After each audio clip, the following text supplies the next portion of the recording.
Welcome to the Strength for the Day podcast, which is a daily Bible study with Dennis Fountain. We hope this time together will be challenging, sharpening, uplifting, encouraging, and strengthening to your Christian walk. Thank you for joining us, and we pray you are helped through today's study. Hey, good morning, and welcome to Strength for the Day. And we are in, our third week, I think, of this, and we are in this, second day of this new week, and I hope that this series has been a help to you. I want to show you my new sweatshirt. Man, I've been wanting a zip-up sweatshirt for our church for a long time. And so, of course, we talked about the reason our church exists on our first Sunday of the year, and that is this idea of higher, deeper, farther. And it's kind of backwards there for you, but higher, deeper, farther. And of course, we are wanting to grow higher, worship Jesus, lift him up higher, grow deeper, and reach farther with Jesus. And that's why our church exists. And so we introduced that and new merchandise. And I love, this is an extremely comfortable sweatshirt. If you're from our church and you haven't yet bought one, I want to encourage you to do that, all right? Well, we are in our study in Nehemiah. We have been traveling through, of course, Nehemiah is a descendant of the Hebrew people. They don't have their own land at this time. They've been conquered by numbers of nations, but Nehemiah, he's even though he's a Hebrew, he's never lived in Israel, he's actually the king's cupbearer. He's a slave in the king's house. And through a course of events, you can go back and listen to all of it. We won't recap everything, but God brings Nehemiah back to Jerusalem to help those who have returned from captivity to build the walls. And really Nehemiah went back not to build the wall, but to build people. And we have been watching as Nehemiah has overcome a lot. The people have overcome a lot. But yesterday, we saw that the wall is finished, that the gates are closed up and everything's taken care of. And that happened because of Nehemiah and the people taking steps of faith.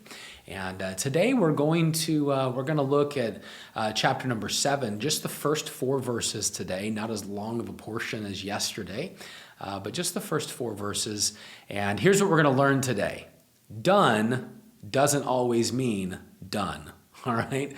If you finish something, it doesn't always mean that you're finished with it. And that's the lesson we're going to learn this morning. And so let's get our Bibles, grab your cup of coffee there, get comfortable, and let's jump in for about the next 7.5 minutes. Let's do that. All right. Nehemiah chapter 7 and verse 1 down through verse number 4. It says this. Then it was, when the wall was built, and I had hung the doors, when the gatekeepers, the singers, and the Levites had been appointed, so now the people of God are all assigned a place. It says, when that happened, verse 2, I gave the charge of Jerusalem to my brother Hanani, and Hananiah, the leader of the citadel, the palace, the capital city, for he was a faithful man and feared God more than many. And I said to them, do not let the gates of Jerusalem be opened until the sun is hot. And while they stand guard, let them shut and bar the doors, and appoint guards from among the inhabitants of Jerusalem, one at his watch station and another in front of his own house.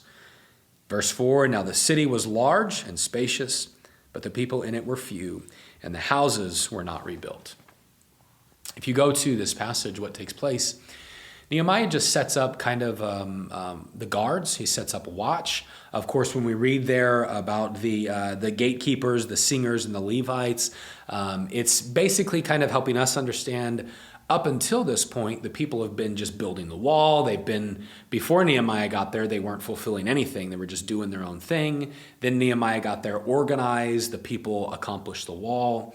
Now we're putting people in place where they need to be. The singers that help with the worship of God, the Levites that help, of course, the Levitical priesthood that help with the priests and the worship of God, the gatekeepers that are going to stand watch, and then he appoints his brother and Hananiah, kind of the governor of the area.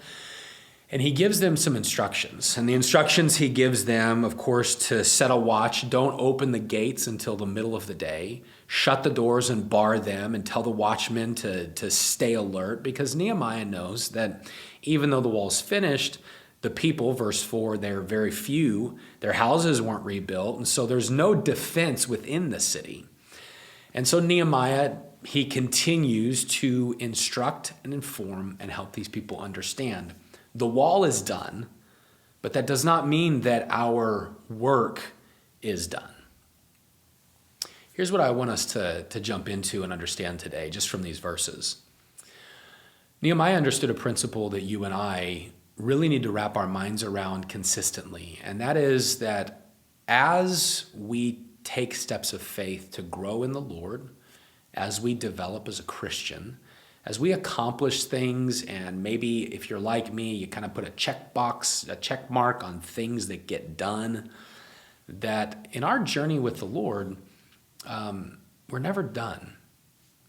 Does that make sense? We're always supposed to continually be growing in the Lord and moving toward Him and taking more steps of faith for Him. And I think that sometimes what we do in the Christian life, while we need to celebrate victories and celebrate wins, my wife tells me often, Dennis, you need to stop and celebrate the win. And I do. I can just kind of just get on to the next thing. While we need to stop and celebrate wins, we don't need to stop and worship the wins. We don't need to stop and think, man, I wanted to read my Bible for 4 days this week, and so I did that. Whew. All right, God, check, I'm done. Well, no, what about the coming week? What about the coming conversation? I already witnessed to that guy, okay? Well, what about the next time the Lord puts it in your heart to speak up again? Celebrate our wins, but also recognize that there is still work to be done. There is still more to do for the Lord, and just because I'm done or I've accomplished something for the Lord, it doesn't mean that I'm done. Even though yesterday went well and I grew toward the Lord, I still need to grow today. There is more work for us to do. Done doesn't mean done. And so I just want to ask you, as you and I think about growth, as we think about our faith steps, here's what I want you to ponder today, what I want to think about. What steps has the Lord asked me to take continually, but I've stopped because I thought I'm done? Let me share a story with you, and then we'll wrap up.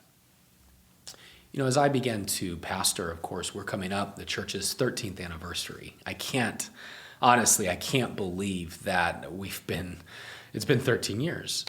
I remember when we first started that I studied out topics and things that I felt like a pastor needed to know. But I remember a few years in, I felt like I had kind of hit a point where I was comfortable. I had just I thought, well, I've got an answer for it. I've got an answer that would suffice that question.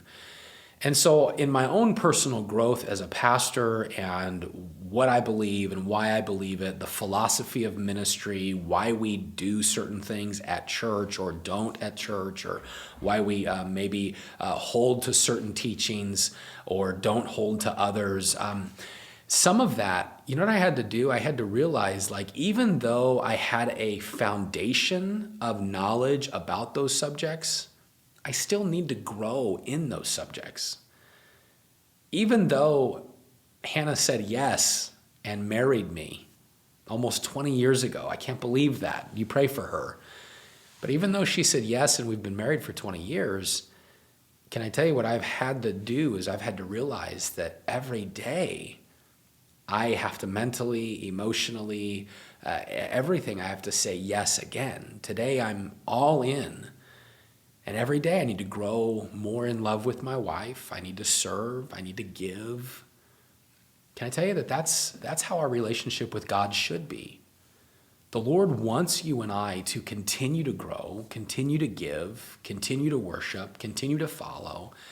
And just because we've done something once doesn't mean God's not going to ask us to do it again. Just because we've witnessed once doesn't mean God's not going to ask us to witness again. Done doesn't always mean done. And so today, maybe you would evaluate your life. What areas of your life, your own walk with the Lord, have you said, I'm kind of done there? And God's saying, no, I don't think you are. Maybe today is the day that you just would step back and say, all right, Lord, done doesn't mean done. And today I'm going to follow you and pursue you in that area. Even though I did that last week, I'm going to do it again today, because done doesn't always mean done. Have a great day. Tomorrow we're going to jump back in. We're going to cover chapter number 7. There's a lot of names, but it's a great lesson, and I know it'll be a help to us. Have a good day.